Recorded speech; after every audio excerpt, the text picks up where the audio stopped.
আজ যে আলাপ করবো দেখবেন যে বাঙ্গু বুদ্ধিজীবীদের চাইতে এই দরিদ্র মানুষেরা ভালো বুঝে রাষ্ট্র, অর্থনীতি ভালো বুঝে, আর্গুমেন্ট ভালো বুঝে, ভালো তো আর্গুমেন্ট তুলে তারা। যাই হোক, আপনারা জানেন যে বিএনপি সরকার বাজেট দিছে, প্রথম বাজেট। আপনি পত্রিকার মেলা আলাপ দেখবেন কিন্তু কিছু বুঝবেন না, পরস্পর বিরোধী কথা। বাজেট আসলেই পত্রিকাগুলো ইউনিভার্সিটির মাস্টারদের যে জিগায় ক্যাঙ্কা হইল বাজেট, সেই মাস্টার গম্ভীর ভাবে কিছু কথা বলে। সামষ্টিক অর্থনীতিতে ইতিবাচক ভূমিকা নিয়ে আসবে, তবে কর কাঠামোর সংস্কার না হলে এই বাজেট উচ্চাশায়ী হয়ে থাকবে। ওই মাস্টাররা যদি কন এর মানে কি, কন তো বুঝায় দেখবেন পাইতেছে না, এর মানে হইতেছে ওই নিজেই বুঝে না জিনিসটা কি, তো না বুঝলে মূল্যায়ন করবি কি। আমি বেনে কইতেছি না, দেখেন কি কইছে, উচ্চাভিলাষী, বাস্তবতা বিবর্জিত, স্বপ্ন বিলাসী ও রাজনৈতিক চমক নির্ভর। দেখেছেন, প্রস্তাবিত বাজেট অনেক বড় অঙ্কের, কিন্তু একই সাথে বাস্তবায়নের ক্ষেত্রে অসার বা ফাঁকা বলে প্রতিভাত হচ্ছে। মানে বাস্তবায়ন মনে করে ফেলিছে। মানুষের জীবনযাত্রার ব্যয় কমানো এবং নতুন কর্মসংস্থান সৃষ্টির কোনো আশাবাদ প্রস্তাবিত বাজেটে দেখা যাইতেছে না। বুঝে একেবারে উড়ে দিছে। বাজেটের মাস্টার ইকোনমিক্সের নোবেল প্রাইজ পেয়ে গেছে মনে হয় প্রত্যেকটা। আর দেখেন, বাজেট ব্যবসা বান্ধব ও সংস্কারমুখী, বাস্তবায়ন চ্যালেঞ্জ বিসিআই। এবার আপনারাই কন, কি বুঝলেন এই কথাবার্তায়? কিছু বুঝিছেন? কোন আগামাথা আছে কথাবার্তা? আর নাই। বাঙ্গুরা অনেক জিনিসই বুঝে, কিন্তু একটা জিনিস একেবারেই বুঝে না, সেটা হইতেছে অর্থনীতি বা ইকোনমি। ইকোনমিটা যদি একজনই বুঝলোহিনি বাংলাদেশের, তাইলে দেশটা এতদিন ধরে এইভাবে ঘষটায় না। দেখেন, হাঙ্কের অর্থমন্ত্রী ইন্ডিয়ান মাল আমির খসরু মাহমুদ চৌধুরী কইছিল অর্থনীতি ঘুইরা দাঁড়াইতে 2 বছর লাগবি, কইছিল না মে মাসে? তারিখটা দেখান এডিটর সাহেব। বিগত সরকারগুলো থেকে সেটা মাইনাস মাইনাস এন্ড মাইনাস, এখানে যোগ কিছু নাই, সবগুলো ঋণাত্মক। এখানে এইগুলো আবার মেকআপ করতে হচ্ছে, এমনকি অনেকগুলো বিল পর্যন্ত পেমেন্ট করে নেই তারা। পাওয়ার সেক্টর, এনার্জি সেক্টর 50,000 কোটি টাকার মতো বাকি রেখে চলে গেছে। মাশাআল্লাহ, এগুলো আবার সব পে করতে হচ্ছে। সুতরাং একটা বিরাট মানে অর্থনৈতিকভাবে একটা ভীষণ আমরা ঋণাত্মক অবস্থায় আছি। এখান থেকে প্রথমে আমরা এখান থেকে বের হতে হবে, তারপরে অর্থনীতি সামনের দিকে যাবে। আপনারা নিশ্চয়ই লক্ষ্য করেছেন, আমি বলছি 2 বছর সময় লাগবে অর্থনীতি ঘুরে দাঁড়ানোর জন্য। 1 মাসও যায় না, এখন কইতেছে 4-5 বছর লাগবে ইকোনমি ঘুরে দাঁড়াইতে। কোনটা সত্য, আগেরটা না এখনকারটা? এই বাজেট নিয়ে নাকি আগে বাংলা লুথার কিং অনেকজন জ্ঞানী গুণী বিজ্ঞজনের সাথে কথা কইছে। হ্যাঁ, ভালো কথা। এর মধ্যে নাকি দেবপ্রিয় ছিল, সে বাজেট দেখে কইছে অনেকদিন পর প্রথম একটা চিন্তাশীল বাজেট পেয়েছি। দেখে বুঝতে পারে নাই কি কথা কইবে, বাজেট কি চিন্তা করতে পারে? হ্যাঁ, যাই হোক, আমি হাসিনার আমলে বাজেট নিয়ে এপিসোড করেছি, হয়তো অনেকেই মনে নাই বা দেখেন নাই। আজকে আমি হাতে ধরে দেখাই দিব বাজেট কেমনে দেখতে হয়, বিশেষ করে বাংলাদেশের মতো দেশের বাজেট কেমনে দেখতে হয়। আগে বুঝে নি বাজেট জিনিসটা আসলে কি, সেল চালায় বুঝে যাবেন কলে আমার আলাপে। এটা দেশ চালাইতে তোর টাকা লাগে, মন্ত্রী মিনিস্টার আছে, আমলা আছে, ঠোলা আছে, আর্মি আছে, কর্মচারী আছে, তাদের পালা লাগে, বেতন দেওয়া লাগে, ট্যাক্স তোলা লাগে, হাসপাতাল, স্কুল, রাস্তা, মেট্রো বানানো লাগে, এর জন্য টাকা লাগে। এই টাকা কেমনে তুলবে, কত টাকা তুলবে, আর এই টাকা খরচা করে কি হাতি ঘোড়া করবে, সেটার হিসাব হইতেছে বাজেট। সিম্পল জিনিস, খুবই সিম্পল, জলবত্তল রং। এই বাজেট করার আগে নাকি তারেক রহমান সরকার মেলা বুদ্ধিজীবী অর্থনীতিবিদদের সাথে আলাপ করছে, তারপরে এই বাজেট প্রসব করেছে। তো আসেন দেখি ক্যাঙ্কা বাজেট পয়দা করেছে এত আলাপ করিয়া, তাহলে বুঝবেন এরা কেমন বুঝে বাজেট জিনিসটা, রাষ্ট্র কেমন বুঝে, অর্থনীতি কেমন বুঝে। আসেন বুঝে দেখি, আল্লাহর নামে শুরু করি। একটা সংখ্যা দিয়ে শুরু করি, মাত্র একটা সংখ্যা, 6.8%। এটা কি? এটা হইতেছে বাংলাদেশের কর জিডিপির অনুপাত। এই একটা সংখ্যা জানলে আপনি পুরা বাজেট বুঝে যাবেন, কেন রাষ্ট্র ঋণ করে, কেন গরিবের উপর কর চাপে, কেন এই মাথা মোটারা ইকোনমির কিছু বুঝে না। এই একটা সংখ্যার ভেতরে সব লুকে আছে। কর জিডিপি অনুপাত আসলে কি, কেনই বা এটা সব, এটা বুঝতে হলে একটা জিনিস বুঝতে হবে যে কর জিডিপি অনুপাত মানে কি, হাতি না ঘোড়া, মাথায় দেয় না খায়। একটা দেশ একটা বছরে যত সম্পদ তৈরি করে তার কত শতাংশ রাষ্ট্র কর হিসাবে তুলতে পারে। ভাবেন একটা বিশাল বাজার, সেখানে সারা বছর কেনা বেচা হইতেছে, কেউ চাল বেচছে, কেউ জামা কিনতেছে, কেউ বেতন পাইতেছে, কেউ কারখানায় মুনাফা করতেছে, কেউ কর্মচারী আছে। এই পুরা বছরের সব কেনা বেচা, সব আয়, সব মুনাফা, সব মিলায় যে সম্পদ তৈরি হয় তার নাম জিডিপি। ধরেন এই বাজারে সব মিলায় বছরে 100 টাকার লেনদেন হলো, এটাই এই বাজারের জিডিপি। বুঝে চাও, রাষ্ট্র এই বাজারের ভেতরে দাঁড়ায় আছে, এটা চান্দাবাজ। প্রত্যেকটা কেনা বেচায়, প্রত্যেকটা আয়ে, প্রত্যেকটা মুনাফায় তার একটা বকরা পাওয়ার কথা। বিক্রিতে ভ্যাট, আয়ে আয়কর, মুনাফায় কর্পোরেট কর, আমদানিতে ট্যাক্স, এই বকরাটাই কর। তাহলে প্রশ্ন, 100 টাকায় বাজার থেকে রাষ্ট্র কত টাকা ভাগ তুলতে পারলো, বকরা তুলতে পারলো? এটা হইতেছে রাষ্ট্রের ক্ষমতা। উন্নত দেশে তোলে 34 টাকা, বাংলাদেশে মাত্র 6 টাকা 80 পয়সা। এই 100 টাকার 6 টাকা 80 পয়সা, এটাই কর জিডিপি অনুপাত।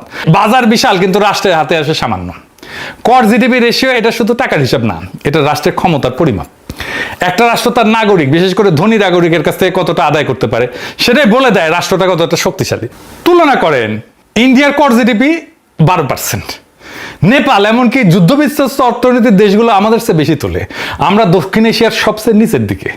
কেন উন্নত দেশ উন্নত, এই একটা সংখ্যাই বইলা দেয় কলে। ধনী দেশগুলো যেমন আমেরিকা, জার্মানি, ফ্রান্স, জাপান আছে না, তাদের গড় কর জিডিপি অনুপাত হইতেছে 34%। ডেনমার্ক তোলে 45%, ফ্রান্স তোলে 43%। এবার মিলান, বাংলাদেশ 6.8, মানে উন্নত দেশগুলো তাদের অর্থনীতি থেকে আমাদের চেয়ে 5 গুণ বেশি কর তোলে। এই 5 গুণের ভিতরে লুকায় আছে কেন তারা উন্নত। ডেনমার্কে সবার জন্য বিনামূল্যে শিক্ষা, বিনামূল্যে চিকিৎসা, বেকার ভাতা, এইসব আসমান থেকে পড়ে না, আসে ওই 45% কর থেকে, কর জিডিপি অনুপাত থেকে। রাষ্ট্র ধনীর কাছ থেকে আদায় করে, তারপর সবার জন্য খরচ করে। এটাই উন্নত রাষ্ট্রের মূল মন্ত্র। আর আমরা তুলি 6.8%। তাই এটা তুলে রাষ্ট্র কি দিতে পারবে? তাই স্কুল ভাঙা, হাসপাতালে বেড নাই, ওষুধ নাই, ডাক্তার থাকে না, রাস্তায় গর্ত, কম কর মানে দুর্বল রাষ্ট্র। দুর্বল রাষ্ট্র মানে নাগরিকের জন্য কিছু করতে না পারা। আর এটাই বিএনপি সরকারের টার্গেট দিছে যে 9.6% নাকি নিবি। হ্যাঁ, 5 বছরে 6.8 থেকে 9.6%। মানে সরকার নিজেই স্বীকার করে নিচ্ছে 5 বছরেও তারা 10% দিতে পারবে না। যেখানে ডেনমার্ক 45% আর উন্নত দেশগুলোর গড় হইতেছে 34%। বাংলাদেশ 5 বছরের চেষ্টা করে 10-এর নিচে থাকবে, উন্নত বিশ্ব যেখানে দাঁড়ায় আছে তার ধারে কাছেও না। একটা রাষ্ট্র যদি তার অর্থনীতির 10% কর হিসেবে তুলতে না পারে, তাহলে নিজের ভবিষ্যৎ নিজের অর্থায়ন করতে পারবে না। তো তাকে অন্যের উপরে নির্ভর করতে হবে, ঋণের উপরে নির্ভর করতে হবে, রেমিটেন্সের উপরে নির্ভর করতে হবে, বিদেশি সাহায্যের উপরে নির্ভর করতে হবে। আর যে নিজের খরচ নিজে চালাইতে পারে না, সে স্বাধীনভাবে সিদ্ধান্তও নিতে পারে না। কর জিডিপি 6.8% মানে শুধু কম রাজস্ব না, মানে এটা একটা পরনির্ভর রাষ্ট্র। আচ্ছা, এবার আসেন, এটা খুব ইন্টারেস্টিং জায়গা দেখি। সরকার তো ট্যাক্স তুলবে, কিভাবে তুলবে? তার ইনস্টিটিউট দিয়া, তাই না? কর্মী বাহিনী দিয়া। তো জনগণ তো তার সেবা দেখবে, সরকারের সেবা দেখবে, এমন ভাবে দেখবে যে মানুষ আগ্রহ নিয়ে ট্যাক্স দিবে। সে জানবে যে এই ট্যাক্সের টাকায় এমন সব সেবা আর সুবিধা পাবে যে সেটা নিজেও ব্যবহার করতে পারবে। এই যে রাষ্ট্রযন্ত্র আমরা পালি, পুলিশ, আর্মি, আমলা, কর্মচারী, এসব তো নাগরিকদের জন্য রাষ্ট্রের সেবা নিশ্চিত করার জন্য, তারাই তো ট্যাক্স তুলবে। তাহলে আসেন দেখি এই বিপুল রাষ্ট্রযন্ত্রকে পালতে আমরা কত খরচা করি আর তার তুলনায় কি পাই। এই বাজেট তো 9,38,000 কোটি টাকা, তাই না? কাদের জন্য? সবাই লাফাইতেছে, ইতিহাসের সবচেয়ে বড় বাজেট দিছে বিএনপি। তো এই বাজেটের টাকা কার জন্য খরচা হবে? আমার আপনার জন্য না, আমার আপনার জন্য না। এই বাজেটের 4/3 সরকারের পরিচালন ব্যয়, মানে বেতন ভাতা, প্রশাসন, অফিস, গাড়ি আর পুরানো ঋণের সুদ। মোট বাজেটের 74.5%, প্রায় 3/4। মানে কি দাঁড়াইলো? বাজেটের প্রত্যেক 4 টাকার মধ্যে প্রায় 3 টাকায় চলে যাবে রাষ্ট্রযন্ত্রটাকে সচল রাখতে। সরকারি কর্মচারী বেতন, অফিসের খরচ আর অতীতের দেনার সুদ। এই 3 টাকা কোনো নতুন কিছু তৈরি করবে না, কোনো কারখানা না, কোনো রাস্তা না, কোনো হাসপাতাল না। শুধু সরকারি বেতন ভাতায় 89,380 কোটি টাকা, বাজেটের প্রায় 9.5%। সুদ 1,27,500 কোটি টাকা, আরো 13.5%। তো দুইটা মিলে বাজেটের প্রায় 1/4 শুধু বেতন আর সুদ। একটা উন্নত রাষ্ট্রে বাজেটের সিংহভাগ যায় নাগরিকের দিকে, আর বাংলাদেশের 3/4 যায় রাষ্ট্রযন্ত্রের দিকে, নিজেকে টিকায় রাখতে। সেই রাষ্ট্রযন্ত্র যা ট্যাক্সের টাকা তুলতে পারে না, কোনো সেবাই দিতে পারে না, না স্বাস্থ্য, না শিক্ষা, না অবকাঠামো, না ব্যবসার সুবিধা। একটা উন্নত দেশে বাজেট হইল নাগরিকের জন্য রাষ্ট্রের খরচ, বাংলাদেশের বাজেট হইল রাষ্ট্রযন্ত্র টিকায় রাখার জন্য নাগরিকের খরচ। উন্নত রাষ্ট্র সংগ্রহ করে জনগণের কাছ থেকে, ফেরত দেয় জনগণকে। আর আমাদের রাষ্ট্র সংগ্রহ করে জনগণের কাছ থেকে, খরচ করে নিজের জন্য। যে বাজেট তার নিজের অস্তিত্ব টিকে রাখতে 3/4 নষ্ট করে ফেলে, খাইয়া ফেলে, সে বাজেট জনগণের ভবিষ্যৎ গড়ার বাজেট না, সেটা রাষ্ট্রের আত্মরক্ষার বাজেট। বাজেটের একক বৃহত্তম খাত কোনটা জানেন? জনপ্রশাসন। মোট বাজেটের 15%, শিক্ষার চেয়ে বেশি, স্বাস্থ্যের 2.5 গুণ, প্রতিরক্ষার 3 গুণ। বাজেটের সবচেয়ে বড় খাত নাগরিকের শিক্ষা বা স্বাস্থ্য না, প্রশাসন নিজে। যাদের ছাড় না বললে মাইন্ড করে, সেই জনপ্রশাসন যারা হাসিনার আমলে বিনা ভোটে নির্বাচন করছে, সেই জনপ্রশাসন যারা হাসিনার পড়ার পরে ইউনূস সরকারের কাছ থেকে বেতন বাড়ায় নিছে, সেই জনপ্রশাসন যারা বাংলাদেশের সম্পদ লুট করে অবসর জীবনে পশ্চিমে পাড়ি জমায়, সেই জনপ্রশাসন যাদের বেতনের টাকায় সংসার ঠিক মতো চলার কথা না থাকলেও পোলা মাইয়ারা বিদেশে পড়াশোনা করে, নিজের হেলথ চেকআপের জন্য যায় বিদেশে। একটা প্রশাসনের মূল কাজ 2টা, কর আদায় করা আর সেই টাকায় সেবা দেওয়া। আর এই প্রশাসন অর্থনীতির মাত্র 6.8% কর তুলতে পারে, মূল কাজেই ব্যর্থ। অথচ বাজেটের সবচেয়ে বড় খরচ এই প্রশাসনই চালানো হয়। একটা কোম্পানির কথা ভাবেন, যার সেলস ডিপার্টমেন্ট বিক্রি করতে পারে না, অথচ কোম্পানির সবচেয়ে বড় খরচ সেই ডিপার্টমেন্টের বেতন হয়। এই কোম্পানি, বেসরকারি প্রতিষ্ঠান টিকবে 1 বছরও টিকতো না, কিন্তু বাংলাদেশ টিকে আছে। কিভাবে টিকে আছে? আমাদের রক্ত চুষেছে। একটা উন্নত দেশে একটা বিশুদ্ধ প্রশাসন, সরকার চালানো খরচ কখনোই বাজেটের বৃহত্তম খাত হয় না। তাদের বাজেটের শীর্ষে থাকে সামাজিক সুরক্ষা, স্বাস্থ্য, শিক্ষা, নাগরিকের সেবার জন্য যা দরকার। প্রশাসন সেখানে সেবা বিতরণের একটা ছোট্ট খরচ মাত্র। আমাদের এখানে প্রশাসনের শীর্ষে। একটা উন্নত রাষ্ট্রের বাজেটের চেহারা নাগরিক কেন্দ্রিক, আমাদের বাজেটের চেহারা প্রশাসন কেন্দ্রিক। আর এই বাজেটকে দেবপ্রিয় বলে চিন্তাশীল বাজেট। তার মানে বুঝেছেন, ওই বাজেট রাষ্ট্র কিছু বুঝে। হ্যাঁ, কি মনে হয় বুঝে? বুঝবে কেমনে? সোভিয়েত ইউনিয়ন পড়াশোনা করেছে প্লেখানগর ইনস্টিটিউটে, উঠে পিএইচডি করেছে, ও পিএইচডি। আমরা যখন রাজনীতি করতাম, বাজেট আসলেই কইতাম গরিব মারার কালো বাজেট মানি না, মানবো না। তা আমি জিগাইতাম গরিব মারে কেন বাজেট? জবাব দিতে পারতো না সিপিবি নেতারা। বুঝুম বাজুম মেলা কিছু কইতো, কিন্তু আসলে এই বাজেট গরিব মারার। আসলে কথাটা ঠিক আছে, টাকা যা তোলা হয় বাজেটের, তা গরিবের কাছ থেকে বেশি তোলা হয়। এটাই হইতেছে বাঙ্গুদের বাজেটের সবচেয়ে নির্মম অংশ। এটা বিস্তারিত বুঝতে হলে দেখতে হবে কর আসে কোথায় থেকে। কর 2 ধরনের: প্রত্যক্ষ কর, ধনীর আয়ের উপরে, মুনাফার উপরে, সম্পদের উপরে সরাসরি কর। যত আয় বেশি তত কর বেশি। আর পরোক্ষ কর, ভ্যাট, শুল্ক, এটা পণ্যের দামের সাথে মিশে থাকে। একটা সাবান কিনলে ধনী গরিব সবাই একই ভ্যাট দেয়। গরিবের আয়ের অনুপাতে করের বোঝা বেশি পড়ে। বড়লোকরা সাবান কিনে যে ট্যাক্স দেয়, গরিব একই পরিমাণে ট্যাক্স দেয়। বাংলাদেশে এই অনুপাতটা কত? মোট রাজস্বের মধ্যে আয়কর 37%, ভ্যাট 37%, আর আমদানি শুল্ক 26%। তাহলে প্রত্যক্ষ কর মানে আয়কর, মানে বড় লোকদের কাছ থেকে বাজেটের করের 37% আসে। আর পরোক্ষ কর, ভ্যাট আর শুল্ক মিলে আসে 63%। মানে দাঁড়াইলো রাষ্ট্র যত কর তোলে তার 2/3 আসে ভোগের উপরে বসানো পরোক্ষ কর থেকে, গরিব মানুষের উপর থেকে। অনুপাতে প্রত্যেক 1 টাকা প্রত্যক্ষ করের বিপরীতে 2.25 টাকা পরোক্ষ কর। পরোক্ষ করের কি বড় সমস্যা সেটা তো বলছি, জানেন। এটা তো গরিব ধনীকে আলাদা করে দেখে না। আবার একটু বুঝে দেখি বিস্তারিত। ধরেন একজন রিক্সা চালক যখন 1 কেজি চিনি কেনে, আর একজন কোটিপতি যখন একই চিনি কেনে, দুইজনই হুবহু একই ভ্যাট দেয়। কিন্তু রিক্সা চালকের কাছে সেই ভ্যাটের টাকাটা তার দিনের আয়ের একটা বড় অংশ, কোটিপতির কাছে কিছুই না। আরেকটা উদাহরণ দিই, ধরেন একজনের মাসিক আয় 10,000 টাকা, আর একজনের 10 লাখ টাকা। দুইজনই মাসে চাল, ডাল, সাবান, ভ্যাট সব মিলে ভ্যাট দিল 500 টাকা। গরিব মানুষটা আয়ের 5% চলে গেল ভ্যাটে, ধনী মানুষটার গেল 0.05%। 100 গুণ পার্থক্য। দুই মানুষে একই ভ্যাট দিল, একই সেবা পাইল, কিন্তু পার্থক্য 100 গুণ। একই কর, কিন্তু বোঝা উল্টা দিকে। যত গরিব তত বেশি বোঝা। এটাই পরোক্ষ করের আসল চেহারা। আর বাংলাদেশের রাষ্ট্র চলে মূলত এই করের 2/3। তাহলে গরিব মারার কর ব্যবস্থা না এটা? এবার উন্নত দেশের সাথে মিলান, আর মন দিয়ে শোনেন সংখ্যাটা। ধনী দেশগুলোতে ভোগের উপরে বসানো কর মানে আমাদের ভ্যাট শুল্কের সমতুল্য, মোট করের মাত্র 31%। আমেরিকায় আরো কম, 17%। আর সেখানে বেশিরভাগ কর আসে আয়ের উপরে, মুনাফার উপরে, সামাজিক নিরাপত্তা অবদানের উপরে, সরাসরি প্রত্যক্ষ কর। পার্থক্যটা ধরেন, বাংলাদেশে ভোগের কর 63%, উন্নত দেশে 31%। মানে আমরা সাধারণ মানুষের ভোগের উপরে তাদের চাইতে দ্বিগুণ হারে নির্ভর করি, আর তারা ধনীর আয়ের উপরে আমাদের চেয়ে অনেক বেশি নির্ভর করে। একটা পার্থক্য বলে দেয় 2 ধরনের রাষ্ট্রের চরিত্র। উন্নত রাষ্ট্র ধনীর কাছ থেকে আদায় করে, গরিবকে রেহাই দেয়। আমাদের রাষ্ট্র গরিবের ভোগ থেকে আদায় করে, ধনীকে রেহাই দেয়। এটাই জিনিস, এটাই কর, কিন্তু উল্টা দিকে বসানো। আমরা তো আমেরিকায় গালি দিতে দিতে একেবারে হয়রান হয়ে যায়। সাম্রাজ্যবাদ নিপাত যায়। দেখেন তাদের কর ব্যবস্থাটা কেমন গরিব বান্ধব। তা এখন কেন বাংলাদেশ রাষ্ট্র ধনীর আয়ের উপরে কর তুলে অনুপাত তুলতে দিতে পারে না? কেন উন্নত দেশে পারে? কারণ যেই শ্রেণী প্রত্যক্ষ কর দেবে তারা বড় ব্যবসায়ী, শিল্পপতি, জমির মালিক। রাষ্ট্র তাদের উপরে নির্ভরশীল। নির্বাচনে টাকা লাগে, দল চালাতে টাকা লাগে, ক্ষমতায় থাকতে ব্যবসায়িক জোট লাগে। ফলে রাষ্ট্র সেই শ্রেণীকে শাসন করে না, তাদের সেবা করে। আর কর তুলে আনে যাদের কোনো দর কষাকষির ক্ষমতা নাই, সাধারণ ভোক্তার কাছে থেকে। প্রত্যেকটা কেনাকাটার ভিতরে লুকায় সে করটা তোলে। তাই এই যে কর জিডিপি রেশিও 6.8%, এটা কোনো টেকনিক্যাল ফেলিওর না, এটাই সিস্টেম। এইভাবে বানানো হয়েছে সিস্টেম। এটা একটা রাজনৈতিক সত্য। এই রাষ্ট্রের সাথে তার ধনী নাগরিকের প্রকৃত কোনো করের চুক্তি নাই। শ্রেণী আছে, কিন্তু রাষ্ট্র তাদের কর জালের মধ্যে আনতে সক্ষম না, কারণ রাষ্ট্রটাই সেই শ্রেণীর হাতে বন্দী। এই কারণে আমাদের কর জিডিপি রেশিও বাড়ে না। আরেকটা জিনিস দেখেন, কর কম ওঠার জন্য কি কাফারা আমরা দিই। পর্যাপ্ত কর তুলতে না পারলে সরকারকে ঋণ নিতে হয়, যে ঋণ নিচ্ছে তার সুদ দিতে হয়। এই সুদে 1 বছরে কত দিতে হবে জানেন? এই 1 বছরে 1,27,500 কোটি টাকা। 1,27,500 কোটি টাকা, শিক্ষায় 1,36,000 কোটি টাকা, সুদে 1,27,500 কোটি টাকা, সুদের বিল শিক্ষা বাজারের প্রায় সমান। একটা জাতির পুরা শিক্ষা, স্কুল, সব স্কুল, কলেজ, বিশ্ববিদ্যালয়, শিক্ষকের বেতন, বই, অবকাঠামো, তার পেছনে রাষ্ট্র যা খরচ করে প্রায় ততটাই দিতে হইতেছে শুধু পুরনো ঋণের সুদে। যে রাষ্ট্রের অতীতের দেনা তার ভবিষ্যতের বিনিয়োগের সমান, সে সামনে আগাইতেছে না পিছাইতেছে? লুথার কিং এর সামনে তো কোনো পথ নাই। কর তুলতে না পারলে ঋণ করতে হবে, ঋণ করলে সুদ দিতে হবে, সুদ দিলে এই শিক্ষায় টাকা কমে যাবে। কিন্তু কোন খাতে বরাদ্দ কমলো দৃশ্যমান ভাবে এটা জানেন?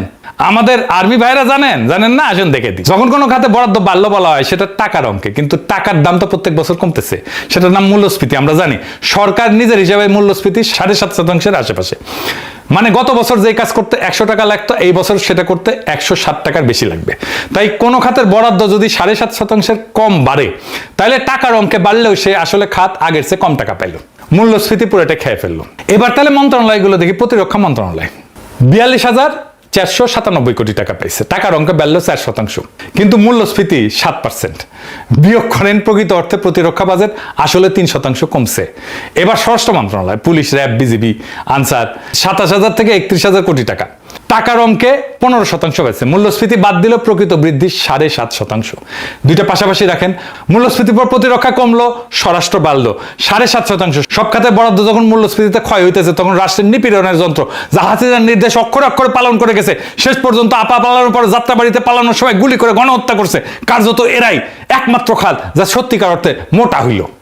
যে অভ্যুত্থান হয়েছিল হাসিনার পুলিশের দমন পীড়নের বিরুদ্ধে, যে সরকার পরিবর্তনের বয়ান নিয়ে আসলো, আর প্রথম বাজেটে শিলং সালাউদ্দিন প্রতিরক্ষা কমাইলো, স্বরাষ্ট্র বানাইলো, নিজেরটা বেড়াই নিল। যে সামরিক বাহিনী বিপ্লবের পক্ষে দাঁড়াইলো, তার বরাদ্দ কমলো আজিব ভাত। এখন আমার ক্ষুদ্র ভ্রাতার ভগিনীরা কইবে, তাইলে কিভাবে আমরা রাষ্ট্রের আয় বাড়াইতে পারি? আপনি কয়া দেন, আমি আর কি কমু কাক। আপনারা দেখছেন জামাত এনসিপি দুই দলে বিকল্প বাজেট দিছে না, দুই দলের একটা টিম কাজ করছে না, করছে তো।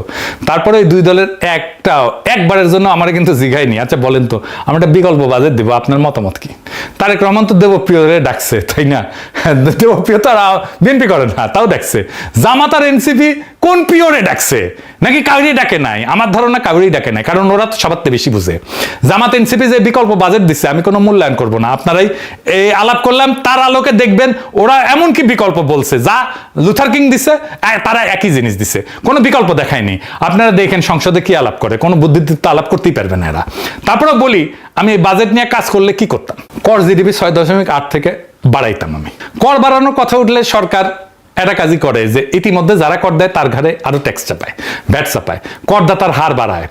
এটা আত্মঘাতী, কারণ এটা একটা ছোট জালে বারবার নিংড়ানো হয়। ওই বেতনভোগী মধ্যবিত্ত আর নিয়মে চলা কোম্পানি যারা এমনিতেই ফান্দে আটকা, ফল উল্টা হয়, করের ভয়ে বাকিরা ওই জালের বাইরে থাকে, ভিত্তি আরো ছোট হয়। এটা কোনো সমাধান না, এটা একটা দুষ্ট চক্র।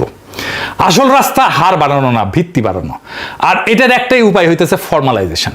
একটা সংখ্যা শোনেন, আমাদের কর্মসংস্থানের 88% ইনফর্মাল। প্রায় 9 কোটি মানুষ এমন এক অর্থনীতিতে কাজ করে যা রাষ্ট্রের চোখে অদৃশ্য, অথচ এরা কিন্তু অর্থনৈতিক ইকোনমির ভেতরে আছে। তারা সম্পদ সৃষ্টি করতেছে, কেনাবেচা করতেছে, আয় করতেছে, কিন্তু কর জালের বাইরে আছে। কর জিডিপি 6.8 মানে এই অর্থনীতির বিশাল অংশটা রাষ্ট্রের নাগালের বাইরে। এইটা একটা ছায়া অর্থনীতি, এটার আলোয় আনতে হবে। এটাই হওয়া উচিত কেন্দ্রীয় অগ্রাধিকার, কারণ এইটাই কর বাড়ানোর একমাত্র সৎ যন্ত্র। কেন? রাষ্ট্র যা মাপতে পারে না তার তো শাসন করতে পারে না। কর তো দূরের কথা, যে অর্থনীতির পরিসংখ্যানে নাই সেখান থেকে রাষ্ট্র 1 পয়সাও তুলতে পারবে না, পারবেই না। আর সেই মানুষগুলো 1 পয়সা দেবেও না। ইনফর্মাল মানুষ কেন কর দেয় না? কারণ কর দিয়া বিনিময়ে তো সে কিছু পায় না। রাষ্ট্র যদি বলে যে তুমি আমার কর দাও, তা মানুষ কবে কেন তুমি আমার জন্য কি করো, তোমার আমি কেন কর দেবো? তাই কাজ হয় তখন একটাই দ্বিমুখী, তুমি কর দাও, বিনিময়ে পাও কিছু। কি কি? পেনশন পাও, দুর্ঘটনা বীমা পাও, ব্যাংক ঋণ পাও, আইনের সুরক্ষা পাও, রাষ্ট্র পায় রাজস্ব, আর এই ইনফর্মাল সেক্টর পায় সুরক্ষা, এর কর্মীরা পায় সুরক্ষা, এরা পায় পুঁজি, তাদের বৃদ্ধির একটা সুযোগ সৃষ্টি হয়। এটাই সেই কর চুক্তি যা আমাদের কোনোদিন হয় নাই। আমার হাতে ক্ষমতা থাকলে 9 কোটি মানুষের ছায়া থেকে তুলে আনতাম, তাদের স্বীকৃত করতাম, সুরক্ষিত করতাম, দৃশ্যমান করতাম, ইকোনমির মধ্যে আনতাম, ফর্মাল ইকোনমির মধ্যে আনতাম। কর বাড়াইতাম কিন্তু হার বাড়াইতাম না। মানুষকে জালে এনে সেইখানে জালে আসাটাই লাভজনক সেটা দেখাই দিতাম। 10 বছরে এই দেশ বদলাই যেত। মনে আছে না শুরুতে যে গরিব মানুষের ভিডিও দেখাইলাম, যারা বিশ্ববিদ্যালয়ে পড়ে নাই, যারা গম্ভীর মুখে সামষ্টিক অর্থনীতির বুলি কপসায় না, তারা কিন্তু একটা জিনিস ঠিকই বোঝে, তারা বুঝে রাষ্ট্র তাদের কাছ থেকে ন্যায় ফেরত দেয় না।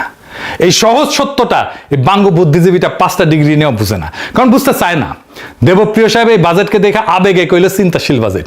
আমি আপনাদের হাতে ধরে দেখাইলাম এই বাজেটে চিন্তার চও নাই, আছে শুধু একটা রাষ্ট্রযন্ত্র যে নিজের টিকায় রাখতে 4 টাকা 3 টাকা খায়া ফেলে। বাঙ্গুদের এই গরিব মারার বাজেট কোনো নিয়তি না, কোনো অভিশাপও না, এটা একটা পছন্দ। এটা বদলানো যায়, 10 বছরে এই দেশটারে বদলায় দেওয়া যেত। দরকার একটাই জিনিস, সাহস আর বুদ্ধিমত্তা। ধনীর দরজায় যায় কর চাওয়ার সাহস, নিজের আমলাতন্ত্রের জবাবদিহি করানোর সাহস, গরিবের পকেট থেকে হাত সরায় ধনীর পকেটে হাত দেওয়ার সাহস। এই বাজেট সেই সাহস দেখায় নাই। কিন্তু মনে রাখবেন, পথটা বন্ধ না, কোনোদিন বন্ধ ছিলও না। আমরা শুধু সেই নেতৃত্বটা পাই নাই যে এই পথে হাঁটবে। কিন্তু একদিন হবে, একদিন না একদিন হবে। শুধু স্বপ্নটা দেখেন, স্বপ্ন করলে একদিন না একদিন সত্য হয়। স্বপ্নটা দেখে যাইতে হবে, সেই দিনের অপেক্ষায় আমরা থাকলাম। শুনিছেন তো শুরুতে ইন্ডিয়া কষা জায়েদের কাছে একটা ছেঁচড়া দেশ ছিল। ছেঁচড়া মানে জানেন তো, নিজ প্রকৃতির মানুষ, চরিত্রহীন বা লজ্জাহীন মানুষ, প্রতারক বা ঠকানো স্বভাব আছে এরকম ব্যক্তি, বা ঋণ শোধ করতে অনীহা বা টাল বাহানা করে, ইতর বলা যায় আর কি। কলকাতায় আবার এই শব্দটা কিন্তু এত খারাপ অর্থে ব্যবহার করা হয় না, আমরা যে অর্থে ব্যবহার করি। ছেঁচড়া এটা কলকাতার খাবারের নাম, জানেন তো? জানেন না? খাইতে গেলে ভালোই, মাছ আর সবজি দিয়ে একটা রেসিপি আর কি। এডিটর সাহেব এনা দেখান। অনুষ্ঠান বাড়ির মতো মাছের মাথা দিয়ে ছ্যাঁচড়ার রেসিপি আমাকে অনেকেই রিকোয়েস্ট করেছিলেন, তাই চেষ্টা করেছি একদম সহজ পদ্ধতিতে রেসিপিটা করে দেখানোর। আর আজকে আমাদের রেসিপি অনুষ্ঠান বাড়ির মতো মাছের মাথা দিয়ে ছ্যাঁচড়া। দেখেছেন, সেই ছেঁচড়া দেশ কষা জাহেদরে ঢুকতে দেয় নাই, দিল্লিতে আটকে রেখেছিল, মোটামুটি অপমান করে বসায় রেখেছিল। এখন কথা হইতেছে, কেন তারে এইভাবে বসায় রাখলো, অপমান করলো, কেনই বা তারে ঢুকতে দিল না? আসলে কি হয়েছে সেটা তো আর আমাদের জানার কথা না, কিন্তু আমি যে কাহিনী কব সেটা মিলাই দেখবেন, মিলে কিনা। মিলে যাবে দেখবেন। আসেন আমরা একসাথে সেটা আবিষ্কার করি, কষা জাহেদরে কেন দিল্লিতে আটকে রাখা হইল। আপনারা প্রথমে দেখলেন কষা জাহেদ ইন্ডিয়ারে ছেঁচড়া কইতেছে, এমন ভিডিও তো দেখছেন। গত বছর সেপ্টেম্বর মাসে খাগড়াছড়িতে কিছু ঘটনা ঘটেছিল, 3 জন মারা গেছিল। সেই সময় ইউনূস সরকারের স্বরাষ্ট্র উপদেষ্টা কইছিল এইটায় ভারতের সংশ্লিষ্টতা আছে। মনে আছে না? একটা গ্যাঞ্জাম হয়েছিল। সেই সময় কষা জাহেদ একটা ভিডিও বানাইছিল। ওই টাইমে তো দিনে 2-3টা করে ভিডিও বানাইতো। ওই কইছিল সেই ভিডিওতে, স্বরাষ্ট্র উপদেষ্টা বলছেন যে এখানে ভারত এবং ফ্যাসিস্টের দোসরেরা জড়িত আছে। আমি মনে করি ওই কষা জাহেদ করছে, আমি মনে করি থাকতেই পারে। বাংলাদেশে যেখানে কোনো একটা কেওয়াস বা বিশৃঙ্খলা তৈরির সম্ভাবনা আছে, সেখানে আওয়ামী লীগ এবং তার টাকা কাজ করবে, সেখানেই ভারত কাজ করবে। এটা নিয়ে আমার ন্যূনতম কোনো দ্বিধার কিছু নাই। কষা জাহেদ নিজে কইছিল। আরো কইছিল, পাহাড়ে বা আমাদের দেশে আগে যখন ইনসার্জেন্সি বিদ্রোহ ছিল, তখন ভারত প্রত্যক্ষভাবে তাদের মদত দিছে। এগুলো আমাদের জানা তথ্য। সুতরাং ভারত এখনকার প্রেক্ষাপটে বাংলাদেশকে চাপে রাখার জন্য এমন কিছু করবে না, এটা আমি মনে করি না। করতেই পারে, কিন্তু সরকারের এই কাজগুলো অনেক আগে থেকে বুঝে প্রিএমটিভ স্টেপস নেওয়ার দরকার ছিল। ঘটনা ঘটার পরেও এমনভাবে পরিস্থিতি নিয়ন্ত্রণে নেওয়া দরকার ছিল যাতে অন্তত জানমালের ক্ষয়ক্ষতি না হয়। আমরা মর্মান্তিকভাবে 3 জন মানুষ মারা যেতে দেখলাম, সেই ঘটনাগুলো যেন না ঘটে। এই কথাই কইছিল, আমার কথা বিশ্বাস করার দরকার নাই, তার নিজের মুখে শোনেন। এইটা সে দেখান। আমরা স্বরাষ্ট্র উপদেষ্টাকে কথা বলতে দেখলাম, তিনি বলছেন যে এটার সাথে ভারত এবং ফ্যাসিস্টের দোসররা জড়িত আছে। আমি মনে করি থাকতেই পারে। বাংলাদেশে যেখানে যেখানে কোনো একটা কেওস তৈরির সম্ভাবনা আছে এবং এই কেওসটাকে আরও বেশি খারাপ করে তোলার সম্ভাবনা আছে, সেখানেই আওয়ামী লীগ এবং তার টাকা কাজ করবে, সেখানেই ভারত কাজ করবে। এটা নিয়ে আমার কোনো ন্যূনতম কোনো দ্বিধার কিছু নেই। আর পাহাড়ে আমাদের আগে যখন ইনসার্জেন্সি ছিল, তখন ভারত প্রত্যক্ষভাবে সেটা মদত দিয়েছে, এগুলো আমাদের জানা তথ্য। সুতরাং ভারত এখনকার প্রেক্ষাপটে বাংলাদেশকে চাপে রাখার জন্য এমন কিছু করবে না, এটা আমি মনে করি না। করতেই পারে। শুনিছেন? আচ্ছা বলেন তো, ইন্ডিয়া কখনো কইছে যে আমরা খাগড়াছড়িতে আগুন জ্বালায় রাখবো, গ্যাঞ্জাম করবো? কইছে? কয় নাই। তাও কষা জাহেদ কইতেছে ইন্ডিয়া এটা করতেই পারে। ইন্ডিয়া কয় নাই, তারপরেও কইতেছে ইন্ডিয়া এটা করতেই পারে।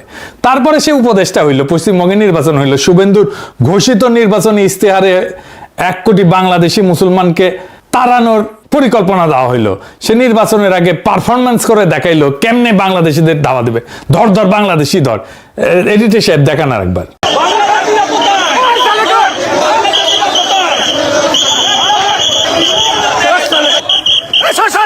সব বাংলাদেশি মুসলমান, সব বাংলাদেশি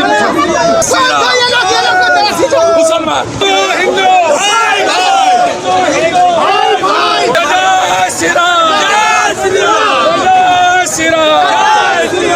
দেখেছেন না এটা? তারা ডিটেনশন সেন্টার বানাইলো, সেখানে সে ডিটেনশন সেন্টার অনেকে আটকে রাখলো, সেখান থেকে নানা পয়েন্ট দিয়ে বাংলাদেশে পুশিনের চেষ্টা করলো, অনেকগুলো পয়েন্ট দিয়ে রাত্রেবেলা করে আমাদের বিজিবি ঠেকাইলো গ্রামবাসীর সহায়তায়। অনেক পরিবার নোম্যান্স ল্যান্ডে অবর্ণনীয় কষ্টে দিনের পর দিন কাটাইলো, আমরা দেখছি না। শুভেন্দু দাবি করলো 5,000 পুশব্যাক করেছে, এর মধ্যেই কোনটিতে ঢুকিছে আমাকে জানে। আর এই কষা জায়েদ কইলো ইন্ডিয়া ইচ্ছা করে না এটা। ঠিক একই সময়ে আসলো ইন্ডিয়ার নতুন হাই কমিশনার। সে কি বললো জানেন? আসেন সেটা একটু দেখি। সে কইল আমাদের যা পপুলেশন আছে 140 কোটি মানে ইন্ডিয়ার, তার সঙ্গে 20 কোটি অ্যাড করছি, মানে 160 কোটি। আমি এখানে যা করতে চাই তা সব একসঙ্গে হবে, আলাদাভাবে ভাবছি না। দেখছেন না আমি হেঁটে চলে আসছি, একই আকাশ, একই বাতাস, একই যন্ত্রণা। এই আমাদের যন্ত্রণা কিভাবে এক হয় রে হারামজাদা? আমাদের যন্ত্রণা তো ইন্ডিয়া, আমাদের স্বপ্ন কিভাবে এক হয় রে হারামজাদা? তোদের স্বপ্ন তো অখণ্ড ভারত। তোর আর আমার স্বপ্ন, তোর আর আমার যন্ত্রণা কি এক নাকি রে হারামজাদা?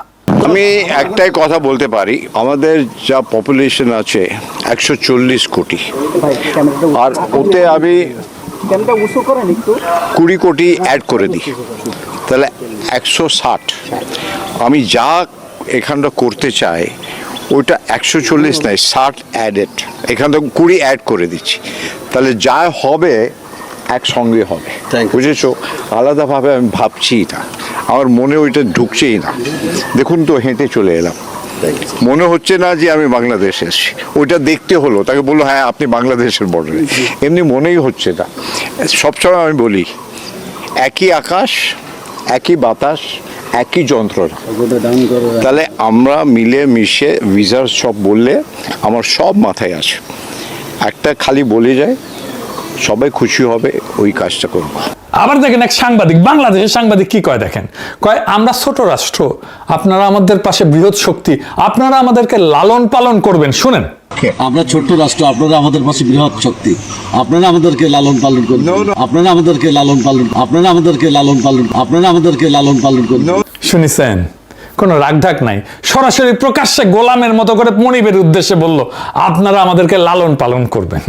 ওই সাংবাদিকের নাম জানেন? হ্যাঁ, ওর নাম হইতেছে বকুল মাহবুব। উনি যেটি পাবেন না ঠ্যাং ভেঙে দেবেন, টেংরি ভেঙে দেবেন। আরামজাদা ইন্ডিয়ার দালাল। ওই বাংলাদেশ প্রতিদিনে কাজ করত, তারপরে নিউজ 24-এ কাজ করত বেনাপোল প্রতিনিধি হিসাবে, আবার বেনাপোল প্রেস ক্লাবের সাধারণ সম্পাদক হিসেবে দায়িত্ব পালন করছে। কিরকম আরামজাদা, কিরকম ইন্ডিয়ার দালাল দেখেছেন? বসে আছে কেমন করে প্রভুর নিউজ চেপে গেল দেখেছেন?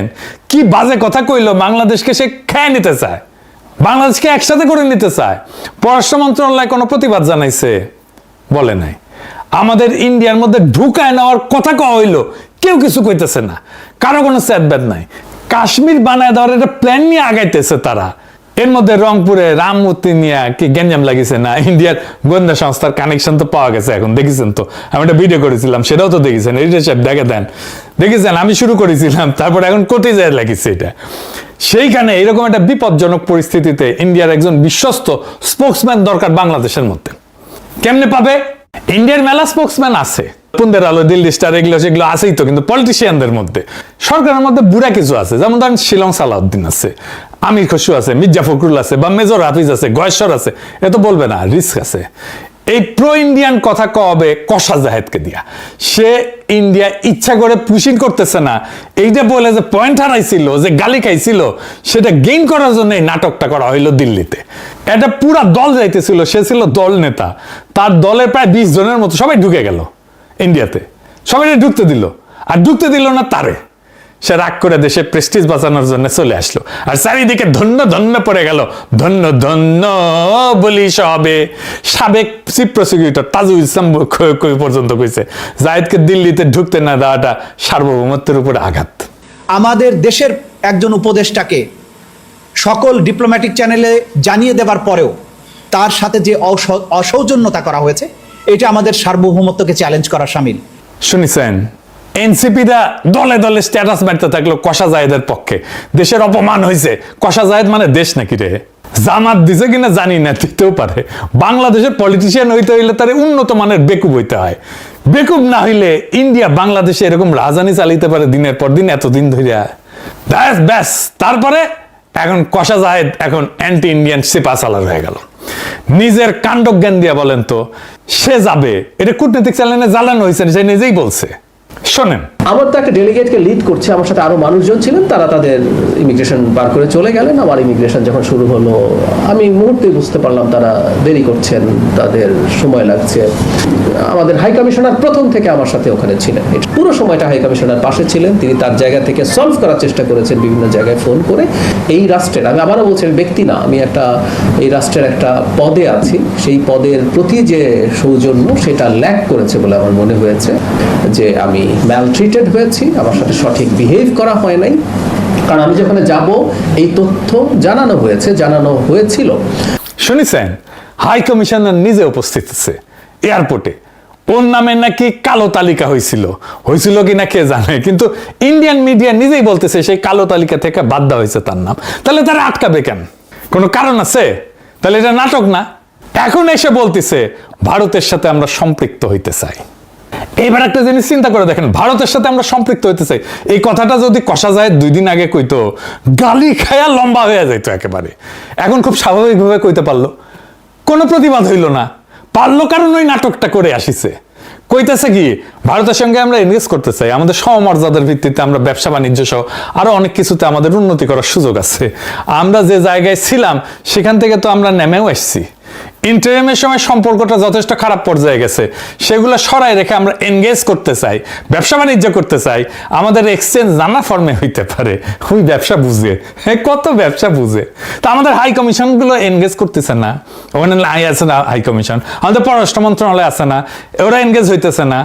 ওই এটা শিক্ষি মন্ত্রী পদমর্যাদার একটা উপদেষ্টা, যার আসলে কোনো কাম নাই, কোনো কাজ নাই, কিন্তু কোনো নির্বাহী ক্ষমতা নাই। সে কি এনগেজ হবে ইন্ডিয়ার সাথে? ওই বুঝে এনগেজ হওয়া কি? ওই ব্যবসা বাণিজ্য বুঝে, ব্যবসা বাণিজ্য করার জন্য এনগেজ হইতে হয়। ওই বেকুব জানেও না যে দুইটা সরকার খুব স্ট্র্যাটেজিক ব্যবসায় যুক্ত হয়, যেমন অস্ত্র, সামরিক সহায়তা, নজরদারির যন্ত্র, প্লেন, হেলিকপ্টার, এনার্জি, এই সমস্ত জায়গায়। বাকি ব্যবসা কি সরকারের উপরে নির্ভর করে বসে থাকে নাকি? এটা বেকুব, বালশিয়ন। চাল ডাল আটা তরকারি মশলা এগুলো কি সরকারের উপরে নির্ভর করে? যেখান থেকে কম পাবে সেখান থেকে ব্যবসায়ীরা কিনে আনবে। হাসিনার আমলে তো অবাধ বাণিজ্য চলিছে না ইন্ডিয়ার বাংলাদেশ, আমরা কি এক্সপোর্ট করতে পারছি ইন্ডিয়া? উল্টে আমাদের ইকোনমিকে মানসিকভাবে পঙ্গু করে ফেলা হয়েছিল। আমরা আমাদের চাহিদার চাইতে বেশি পেঁয়াজ উৎপাদন করি, তাও বাংলাদেশের মানুষ মনে করতো ইন্ডিয়ান পেঁয়াজ ছাড়া আমাদের রান্না হবে না, আমাদের রান্নাঘর বন্ধ হয়ে যাবে। ইন্ডিয়ার সাথে আমরা ব্যবসা করি নাই, ওদের জিনিস টাকা দিয়ে কিনলেই হয় না, তো ওদের টাকা দিয়ে কেনা হবে, তারপরে আমাদের কৃতজ্ঞ থাকতে হবে ইন্ডিয়ার উপরে। ইন্ডিয়া কতগুলো কারখানা করছে বাংলাদেশে, আমরা কয়টা কারখানা করতে পারছি ইন্ডিয়াতে? একটাও না। ইন্ডিয়ান ডাক্তার এসে দেদারসে প্র্যাকটিস করে গেছে না বাংলাদেশে, শহরে শহরে গিয়া। ইন্ডিয়ান ফার্মাসিউটিক্যাল কোম্পানি বাংলাদেশে কারখানা করছে না, সান ফার্মা কারখানা করছে না, প্রচুর ব্যবসা করতেছে না। আমরা কি করছি? আমরা কি কারখানা করতে পারছি ইন্ডিয়াতে? কি এক্সপোর্ট করি আমরা ইন্ডিয়াতে? কোন পণ্য আসবে না বাংলাদেশে ইন্ডিয়ার, বিকল্প পণ্য খুঁজে আনবো, বেশি দাম হইলেও আনবো। আর কষা জাহিদকে কেন দায়িত্ব নিতে হয়েছে? ওরা কে দায়িত্ব দিছে? ওই কোন আসছে? ওই কোন হরিদাস পাল এসছে? হাসিনার মতো একেবারে ইন্ডিয়া পেটে দেবো। ফুন্দের আলো আর দিল্লি স্টারে গিয়ে আবার কান্নাকাটি করে এই কষা জাহেদ। মানে বুঝেছেন তো, সব ইন্ডিয়ান রসুনের কিন্তু ফুন্দের আলো আর দিল্লি স্টার। উটি যে যাবি, সে যে জামাত হোক, এনসিপি হোক, বিএনপি হোক, যেই হোক, মনে রাখবেন ওই লোকের, ওই পলিটিশিয়ানের টিকি বান্ধা আছে ইন্ডিয়ার কাছে। খেয়াল রাখবেন কে যাচ্ছে পুন্দের আলো আর দিল্লি স্টারে, তারা কখনো বিশ্বাস করবেন না, যেই দলের হোক না কেন, যত বড় নেতা হোক না কেন। এইবার আসেন এই ত্রিবেদী বাবুরে নিয়ে কথা বলি। ত্রিবেদী হইতেছে দয়াল বাবা, ওর শখ হইছে কলা খাবি বাংলাদেশের, তো গাছ লেগে খা। দয়াল বাবা কলা খাবা, গাছ লাগায় খাও, পরের গাছের পানে কেন মিটমিটায় চাও রে বাবা। তোমার কলা তো ছোলা না, বাংলাদেশে পাবলিক কলে চুলে দিবে তোমার কলা। আবার কইতে পারো এত বেশি চুললা কেন, এবার বুঝে দাও। আমার হইছে যন্ত্রণা, এই যে বইটা দেখেছেন, এই বইটা এই যে ইনশাল্লাহ বাংলাদেশ, বাংলাদেশের বর্ষা বিপ্লব নিয়ে লিখিছে ইন্ডিয়ান এক সাংবাদিক, রয়ের প্রজেক্ট। এইটা আমার নিয়ে একটা চ্যাপ্টার লিখেছে, এই যে দেখেন, আবার ফটো দিছে, দেখেছেন? হ্যাঁ, পুরো একটা চ্যাপ্টার লিখেছে, নিয়ে আবার দাগ টাক দিয়ে দেখিছি এগুলো আমার নিয়ে কি কি লিখেছে এর মধ্যে, দেখেছে? এটার মধ্যে লিখেছে যে আমি নাকি কোন এক ভিডিওত কইছি যে মোদিকে আমি মুসলমানি করাইতে চাইছি, কোন এক ভিডিওত কইছি। কেমন খুঁটে খুঁটে দেখে বাংলাদেশের কলা দেখা মিটমিটে আছে, কলা ছুলে দেবো মাইন্ড ইট। লিখেছো ভালো হয়েছে, যা লেখ, আরো 10টা বই ছাপা, আমার নামে 10টা বই, যা খুশি লেখ এটার মধ্যে, যা করে নিস আমার, যা। আর বাংলাদেশের দিকে চাইয়া বাংলাদেশে কলা দেখা মিট মিটে চাইলে কলা একেবারে ছুলে দেবো মাইন্ড ইট।